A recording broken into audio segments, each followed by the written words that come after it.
Your brain is 60% fat. It runs on one molecule, and without enough of it, neurons misfire and memories fade. The supplement industry built an $8 billion empire claiming this molecule only comes from the ocean. One plant growing in sidewalk cracks proves them wrong.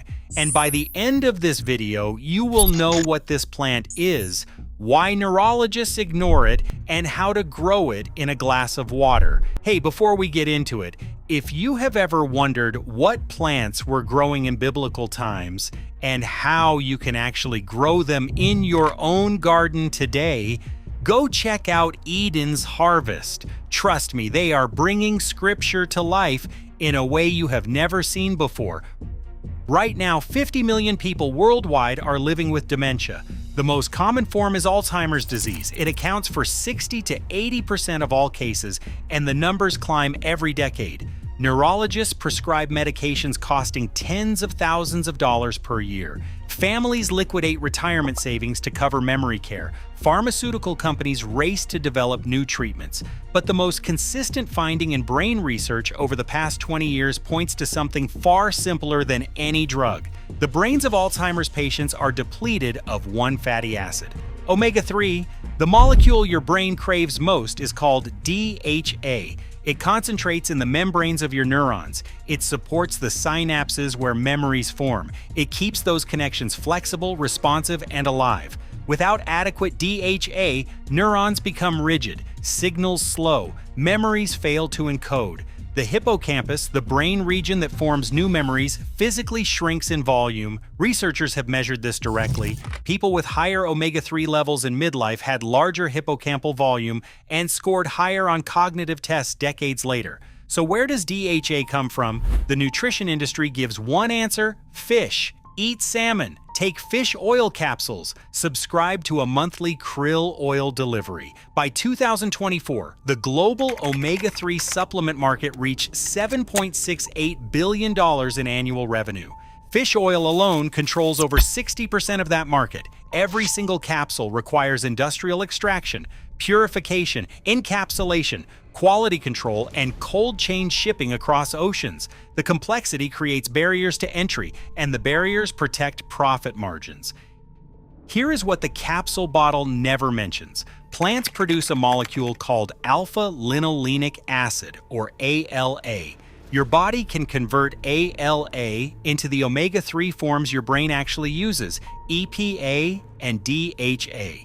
The textbooks acknowledge this pathway exists. What the textbooks emphasize is that this conversion is terribly inefficient. In most adults, the conversion from ALA to EPA runs about 5 to 10%. The conversion from ALA all the way to DHA falls below 1%. In men, it is often undetectable. This is the statistic the fish oil industry built its empire on. Plants cannot feed your brain. The conversion is too low. You need their capsules. And for every plant previously studied, they were correct. Flaxseed delivers ALA and nothing else. Chia delivers ALA and nothing else. Walnuts deliver ALA and nothing else. Every plant, omega-3 source on the market hands your body raw lumber and hopes it can build a house. Your body burns most of that lumber for fuel. Your brain receives almost nothing. But what if one plant skipped the conversion entirely? What if one plant contained the exact molecule that was supposed to be impossible outside the ocean? And what if you had been pulling that plant out of your garden beds for years and throwing it in the trash? Every nutrition textbook draws the same line. On one side, the ocean, where fish and algae produce EPA and DHA directly. On the other side, the land, where plants produce only ALA. The division is clean. It is taught in every medical school on Earth. Nobody questioned it for decades. Then researchers tested a common weed and found something that should not exist. They found ALA, which was expected. They also found EPA, not a trace amount, not a contamination error, measurable, reproducible icosapentaenoic acid in the leaves of a land plant. The molecule that was supposed to exist only in the sea was growing between paving stones in a parking lot. The plant is Portulaca oleracea, common purslane. You will recognize it when you see it. Small, jade-green, paddle-shaped leaves on thick, reddish stems that spread outward in a star pattern close to the ground. It is a succulent. It stores water in its fleshy tissues. It thrives in heat, drought, and total neglect. It grows on every inhabited continent on the planet, and it is the most commonly reported weed species in the world. 100 grams of fresh purslane leaves contain 300 to 400 milligrams of ALA. But unlike flax, unlike chia, unlike any other plant your nutritionist has ever recommended, purslane also contains preformed EPA. Your brain does not need to convert it. The molecule arrives ready to use. This is the richest source of omega-3 ever recorded in a green leafy vegetable.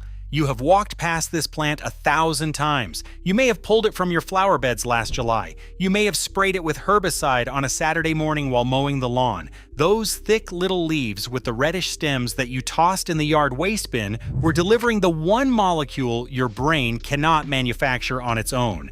And you killed them because someone told you they were weeds. Walk through the Mercado de la Merced in Mexico City on any given afternoon. Find the herb vendors near the south entrance. You will see bundles of green succulent stems stacked in neat piles beside the cilantro and the epazote. Ask for verdolaga. The vendor will not even blink. Verdolaga is as ordinary in a Mexican kitchen as parsley is in an American one. Families stew it with pork and tomatillos and green chilies in clay pots. They fold it into breakfast tacos. They eat it raw in salads dressed with lime and salt.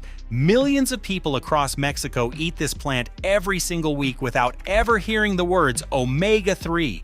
Fly 12 hours east to Athens, Greece. Walk into any neighborhood taverna during the summer months. Order horta, the traditional plate of wild greens dressed in olive oil and lemon juice. Purslane will be on the plate. Greeks call it andrakla or glystrida.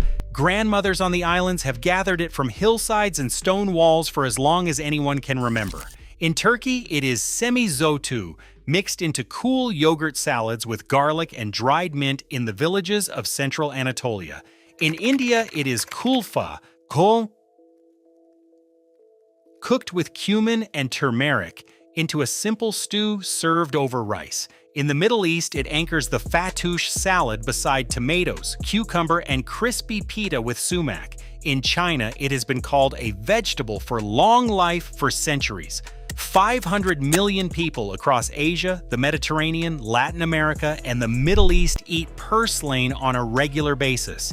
It appears at breakfast tables and at wedding feasts, at roadside stalls and in the kitchens of grandmothers who have never once stepped inside a laboratory. The ancient record reaches back 4,000 years. Ancient Egyptian medical papyri documented this plant. Pliny the Elder, the Roman naturalist who perished in 79 AD while watching Vesuvius erupt across the Bay of Naples, recommended it in his encyclopedic Natural History. Hippocrates prescribed it for inflammation in ancient Greece. Chinese pharmacopoeias from the Han Dynasty described it over 2,000 years ago on silk and bamboo. Picture a Roman household in the 1st century, a family garden behind a stone villa on a hillside outside Naples, thick mats of purslane spreading across warm soil between grapevines and fig trees. A grandmother picks the leaves for the evening meal and tosses them with olive oil pressed that morning. Her grandchildren eat without thinking. Their neurons receive preformed EPA from a garden plant. No capsules, no industry, no subscription, just a leaf and the afternoon sun. In English, this plant never received a single clear name. Purslane, pigweed, hogweed, fatweed, pusle, verdolaga, andrakla, semizotu, kulfa. 10 names in 10 languages, no unified Western identity. When a plant has no consistent name, it has no consistent presence in databases, cookbooks, or research funding proposals. The fragmentation was not intentional, but the result was erasure. 3 generations of Americans grew up and never once heard the word purslane. That alone would change how you think about omega-3. But it is not even the most remarkable thing about this plant. Remember the conversion problem. ALA from flax and chia must pass through a biological bottleneck before your brain can use it. That bottleneck fails in most people. You eat the flaxseed muffin, you feel virtuous about it. Less than 5% of that omega-3 ever reaches the form your neurons actually need. The rest gets burned as energy or stored as body fat. Purslane bypasses this bottleneck entirely. It delivers preformed EPA directly into your bloodstream. Your body does not need to convert anything. The molecule crosses the blood-brain barrier in a form your neurons can immediately incorporate. This is the difference between handing someone a pile of bricks and handing them a finished wall. But purslane does not deliver omega-3 alone. It delivers omega-3 inside a protective package of antioxidants that the brain specifically requires. 100 grams of fresh leaves contain 12 milligrams of vitamin E, 26 milligrams of vitamin C, nearly 2 milligrams of beta-carotene, and 15 milligrams of glutathione, one of the most powerful antioxidants your body produces. This matters because omega-3 fatty acids are fragile molecules. They oxidize easily when exposed to heat and light. Fish oil sitting in a gelatin capsule on a warm pharmacy shelf begins to degrade before you ever twist the cap off. You swallow oxidized molecules and deliver damaged fats into your bloodstream. Purslane delivers its omega-3 still wrapped in the antioxidant armor the plant itself built to protect it. The vitamin E sits right alongside the fatty acids in the same leaf tissue, shielding them from degradation at the source.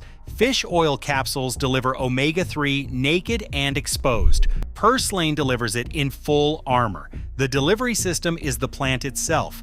Then there is melatonin. Researchers tested fresh purslane leaves and measured 19,000 picograms per gram. That is remarkably high for any plant on Earth. Melatonin is not just a sleep hormone. Inside the brain, it neutralizes free radicals, stabilizes the mitochondria that power your neurons, and reduces the inflammatory signaling that accelerates neurodegeneration. One leaf of purslane delivers omega-3, vitamin E, vitamin C, glutathione, and melatonin together in a single bite. No supplement stack on the market replicates this combination. Researchers have tested purslane directly against brain damage in the laboratory. In models of Parkinson's disease, purslane extract counteracted the cell death and biochemical destruction caused by neurotoxins in the brain's striatum. That is the region most damaged in Parkinson's patients. Other research showed that purslane reversed cognitive deficits linked to diabetes, with treated subjects demonstrating superior spatial memory and recognition compared to untreated controls. Still others found protection against learning and memory impairments caused by toxic metal exposure. The research exists, it is published, it is peer-reviewed, and almost none of it was funded by Western institutions. Search the largest medical database in the world and search for fish oil brain. Thousands of studies appear, spanning decades of well-funded research. Now search for purslane neuroprotective. You will find a fraction. The ratio tells you a story about money, not about science. Fish oil research receives generous industry sponsorship. Supplement companies fund trials that validate the products already sitting on their shelves.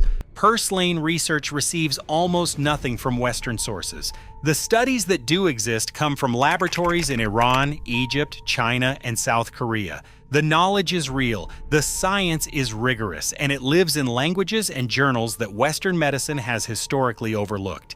Economics explain everything. A plant that grows wild in a sidewalk crack cannot be patented. An oil that requires no factory cannot be licensed. A weed that reseeds itself every single spring cannot generate repeat sales revenue. Purslane threatens every link in the omega-3 supplement supply chain. This is not conspiracy, this is economics. Companies fund research that supports their products. They do not fund research that makes their products unnecessary. The funding follows the patents. The research follows the funding. The knowledge gaps persist. But you do not need a neurologist's permission to grow a plant, and you do not need a prescription to eat it.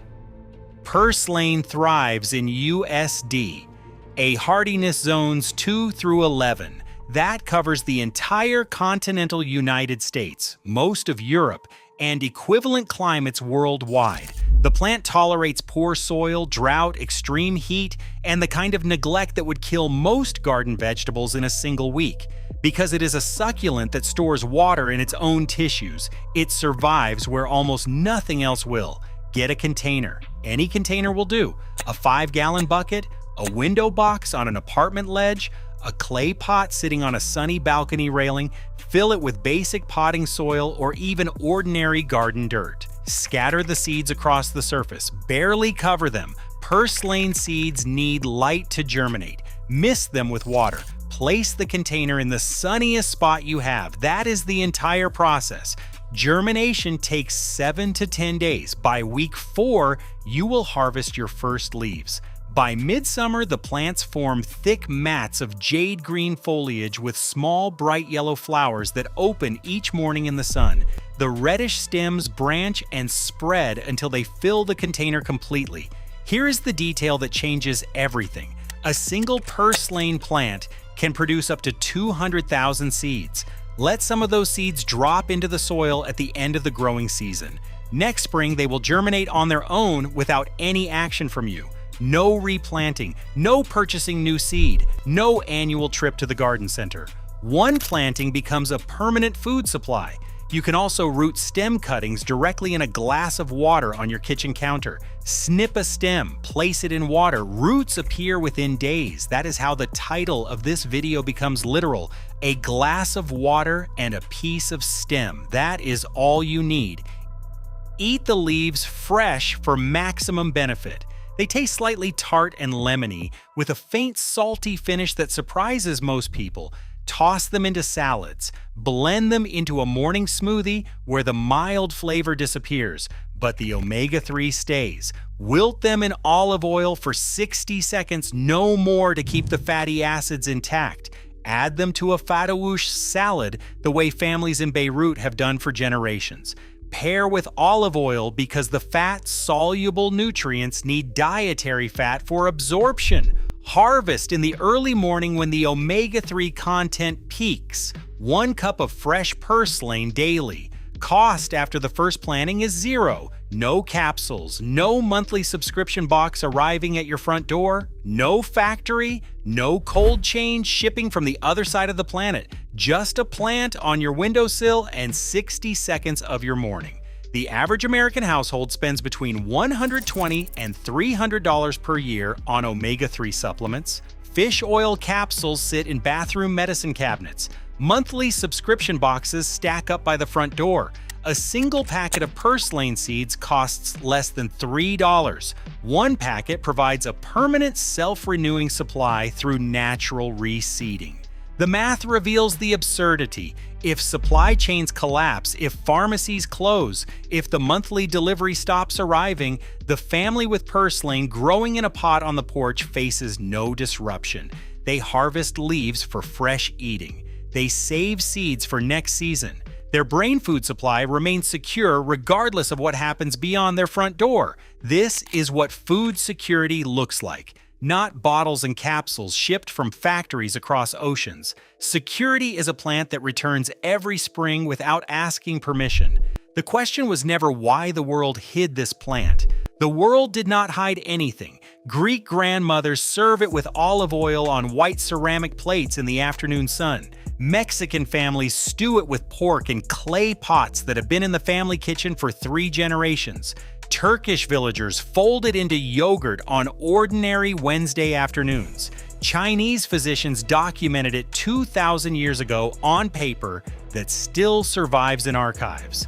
The knowledge was always there, always public, always growing in the cracks. The answer is not conspiracy. The answer is structure. Economic systems fund what economic systems can sell. Research follows funding. Funding follows patents. Patents require control. A weed growing in a sidewalk crack cannot be controlled. What cannot be owned cannot be sold. What cannot be sold does not enter consciousness. The plant does not care about revenue streams. It cares about reproduction.